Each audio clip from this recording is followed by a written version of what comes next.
Hi, my name's Melanie. Many of you have stability balls at home and you might use them to sit on when you're doing work, but you can get a full body workout with the stability ball, and I'm going to show you how.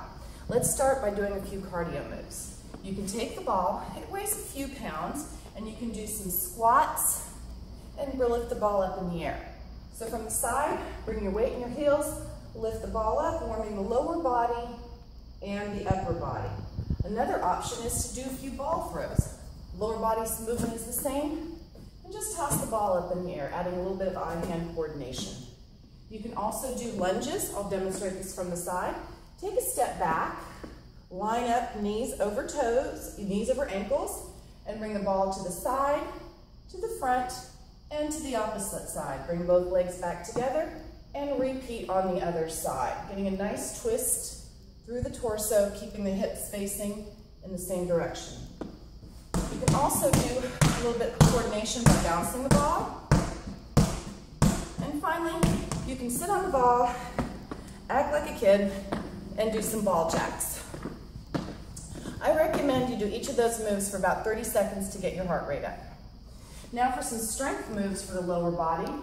Let's take the ball against the wall, put it right in that lower curve of your back, your lumbar curve, and do some ball squats. Nice vertical drop. Find depth in the hips, bring yourself straight up.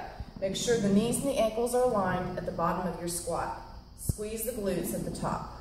Another option, going back to the lunges, take one foot behind you, heel is up on the wall, and drop yourself down. Again, it's a nice vertical drop, a 90-degree bend at the front knee and the back knee, and repeat on the other side.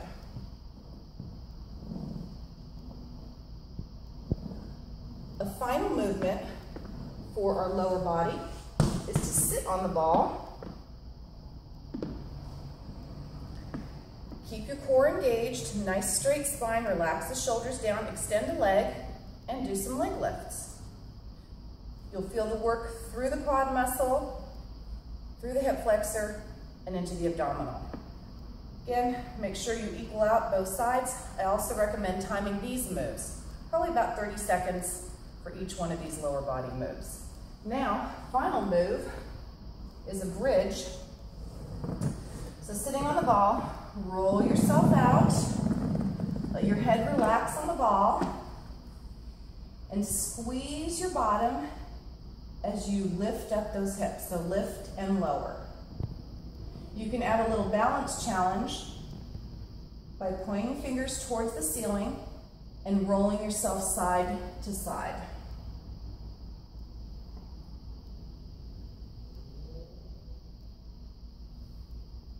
Now continuing our lower body workout, we will come down onto a mat and we'll do some side-lying leg lifts. So make sure your body is perpendicular to the floor. Nice straight body like it's between two panes of glass. Stack your hips, take your leg, extend it up and down, lift and lower. Nice long leg extending through the hip. Several modifications are little circles, or possibly a kick to the bottom and an extension out. Try to keep the knee and the hip aligned. Remember, whatever you do on one side, you've got to do on the other side. And you might find that one side is easier, maybe stability-wise or strength-wise. That's totally normal. Just try to do a little extra effort on that side where it's a little bit harder. Good. Now that we've worked our hips, quick little stretch, side to side on the ball, and then let's work on our hamstrings, lying down on the mat, placing your feet on the ball, arms by your side. Once more, lift the hips up, you're going into a hip bridge, and roll the ball in.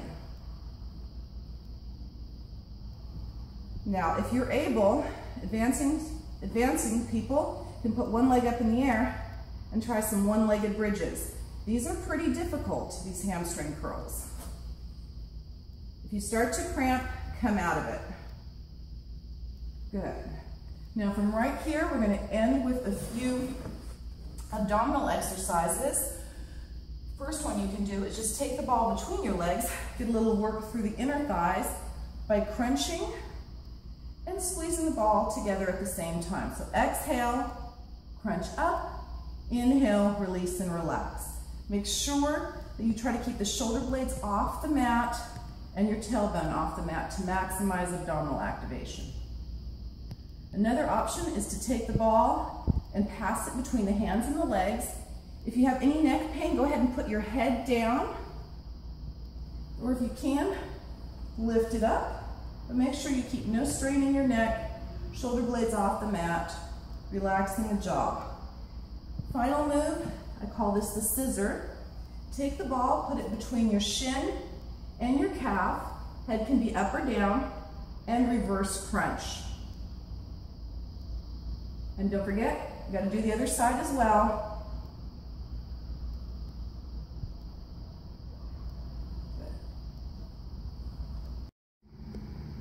A great upper body and core move is to do push-ups on the ball. You're gonna need a bit of space. Lie over the ball and roll yourself out. The further out you go, the harder the move is. Get your hands shoulder width apart, drop your chest down so it's right between those arms, chest even to elbows, and come up. If you want to add a little additional core work, feel free to tuck in, bringing nose to knee.